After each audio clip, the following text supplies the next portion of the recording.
you know, what are all these family interventions that I talked about yesterday? What do they involve?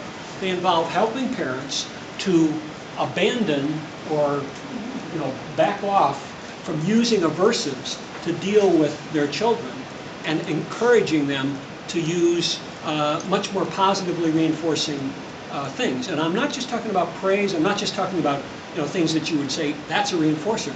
In the incredible years, one of these heavily supported, you know, empirically supported programs, Carolyn Webster Stratton starts by having the parent just play with the child.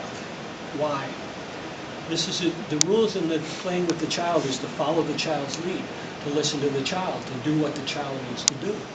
And she's got this wonderful video where in Baseline, the mom was asked to play tic-tac-toe with her son, who was like maybe 3. And the tic-tac-toe board was this big board with big O's and X's, right? And she's going to play this with her son.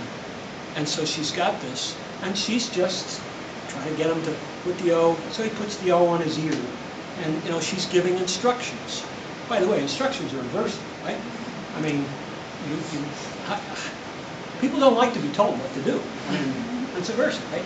So he's putting them on his ear, and within like 2 minutes, he's over at a cabinet, opening the cabinet. He's not doing any of this. Well, this is about learning to follow the child's lead, listen to the child, and in that context, the child will also do things that are responsive to you. This is, you know, a step in moving forward. And so, given the evidence that we have with respect to the benefit of these kinds of programs, we know that we will reduce child abuse, we will reduce aversive behavior of children, we will prevent the development of substance abuse, cigarette smoking, antisocial behavior, delinquency, high-risk sexual behavior. I mean, I can show you all the data on this. We will have those benefits, but we will also produce more pro-social people who are less likely to engage in the kind of coercive interactions that are roiling our society at every turn. But we also need to implement policies that reduce the use of coercion and punishment. In schools, our schools are far too punitive. The answer to many problems is, well, we're going to have zero tolerance. Well, you know, it's like, oh, we're going to punish the hell out of this. How is that working? In workplaces, in the criminal justice system, in prisons.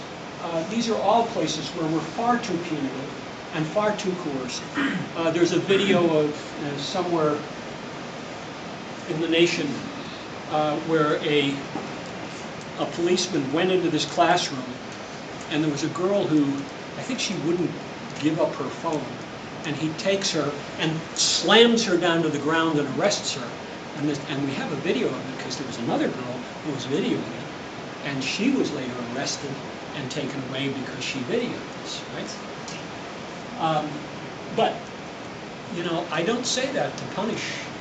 You know, I'm not saying we need to punish that policeman and so on. I just don't find myself feeling aggressive toward any of these people. When I was an expert witness in U.S. versus Philip Morris, the Department of Justice